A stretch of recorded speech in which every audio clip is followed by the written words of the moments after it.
Much like when we're in close range, at mid-range, we also need to have good, tight defense when it comes to hand defenses and good head movement, because we're still in that danger zone. We're not out of range yet. So mid-range, like I said before, when our palms facing downwards when we're throwing our hooks, and mid-range is about this close. Close range is about here, long range is here, and out of range is here.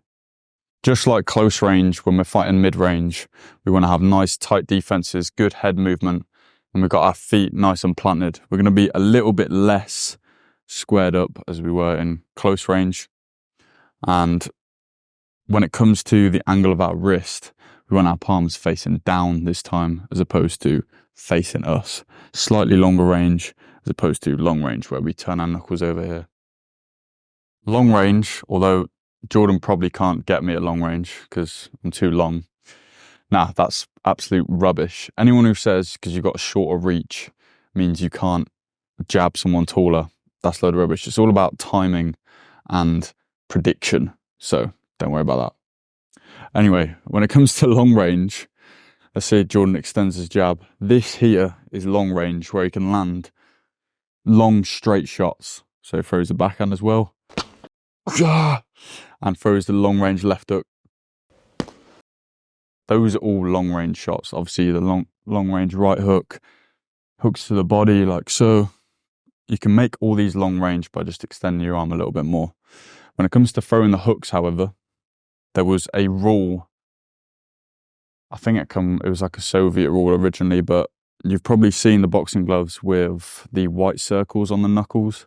And that's because people were starting to slap long range hooks. They were landing on basically their palm.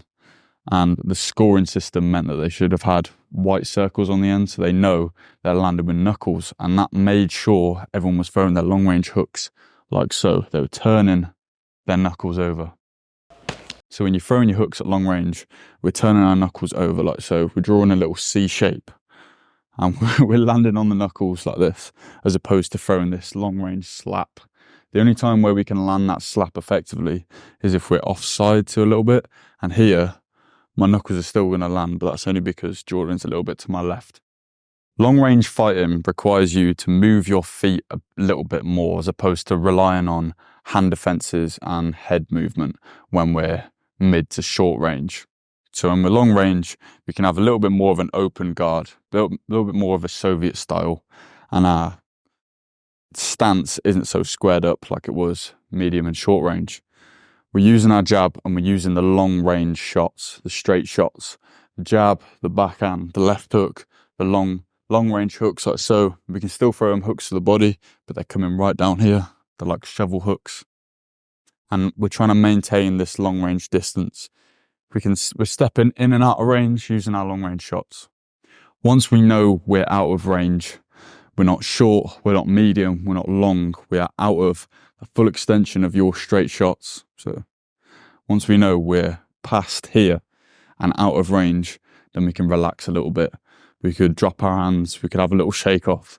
But as soon as we know we're getting close to being in range again, we're back in our shape like so, and we're ready to defend. And that is how you box at all 4 different ranges.